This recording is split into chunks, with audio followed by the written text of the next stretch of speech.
It has been a year since this happened. And besides for a few updates on YouTube, I basically disappeared. So here's one more update before I get back on it. This has been a strange year to say the least, but I've always been kind of one to look at the silver lining of things. Like, for instance, did you know if you're in an auto accident and you're not even in a car, that your auto insurance will actually cover that? So I got a nice little check from my insurance company. Another thing I found out through this whole scenario is about health insurance. Is it absolutely necessary to have it? Because you know what? I actually didn't have it going into this. So here's what happens. My hospital bill was $273,000. So when my husband called the hospital to see what we could do, they offered us a substantial discount since we didn't have health insurance. So the total cost that out of our pocket, if we paid right away, was $18,000.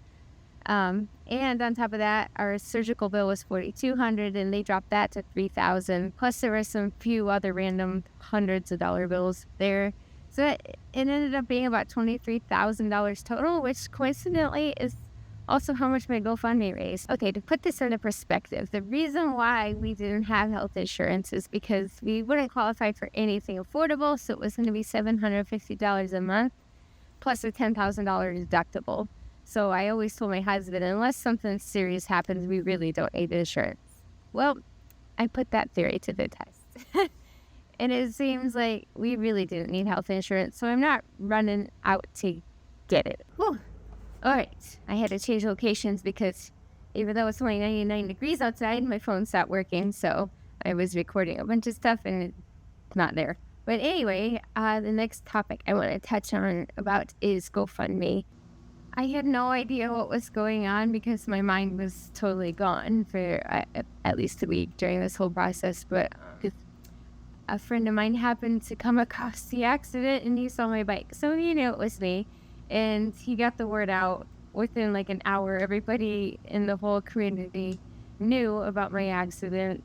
And it even traveled back to a friend of mine in the Netherlands who set up GoFundMe with the help of another friend here in Las Vegas. And everybody rallied together. I'm so grateful. A few moments later. Let's see if I can get to this next topic without crying. Because we still get super emotional about the happy things in life. The next topic is about my husband and how amazing he was. Through this whole process, he was just there for me. I mean, this world would be such a magical place if everybody loved their people the way he loves me. Absolutely nothing in return. He was just there for me every step of the way.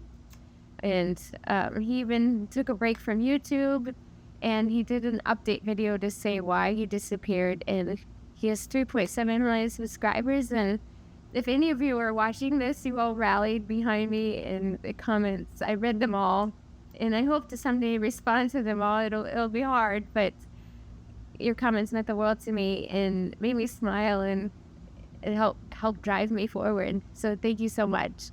If anything, like, at least I can comment a hugging emoji because I'm full of hugs these days. Just ask my boys. And speaking of his YouTube channel, I used to be a huge support for him and helped him with so much. But since my accident, he's been a one-man team. And even a few months after my accident, I felt like I could come back and start helping him again because I felt so bad for how much work he had to do on his own. And then, but after a little bit, we both realized that I needed to be fired because I just wasn't mentally capable. And that's another thing I want to touch base on, because I was told it would be a year or two before I recovered and started feeling like normal. But within 5 months, I was even able to go back to work. And my first night back, I bartended the F1 race, which was amazing. And then in February, I did the rock and roll 5K with my son downtown Fremont Street. And then the following night, I did the rock and roll half marathon. I finished it in 2:13, which was slow for old me, but it was reassuring to know that I could get it done, and I was able to show everybody that I'm still capable. So I signed up for my first full, just a marathon on November 3rd, and I'm doing that one. That's the inaugural Las Vegas marathon. So hopefully some of you can come out and join me. But I'm training for that with a goal to qualify for Boston. And after doing some math, I figured I have to run an 8:04 pace.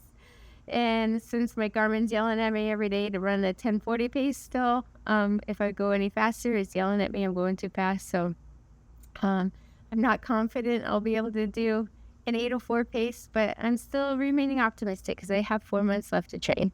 But to get back to the brain injury aspect of my accident, this part was no joke. It was so worrisome how I talked like I was a little kid learning to talk for the first time. But it'll be a couple days before I'm back to normal. But I think I'm going to sell my road bike. And my eyes were always wide open. It used to freak out my husband. He was always having to remind me to close them a little bit. But slowly my brain got better and I was able to hide most things, but the feeling of frustration lingered. I just remember I used to be so good at multitasking because I had to. I work from home and there's always so many distractions, but my brain needed to focus on one thing at a time after this accident. And if I was somewhere just working on one thing, focusing on it, and someone came and said one thing to me, I would get so frustrated. Because then my mind would just be gone, and it was really hard to cope with. On top of that, remembering the names of people that I've known for years, sometimes that was hard, just remembering things, and that in itself was frustrating as well. But like I said, I could hide a lot of it from people, so nobody really knew what was going on with me, but my husband was watching me closely, so he could see how frustrated I was always becoming. But over time, it got better. Like I was getting frustrated less and less. And now that I'm here making this video, I can't actually remember the last time that I forgot someone's name or something in my life, or I can't even remember being frustrated really, which is really cool because now it's a year and everything's behind me, it seems. So that's really cool. Now, for the two big questions everyone always asks me.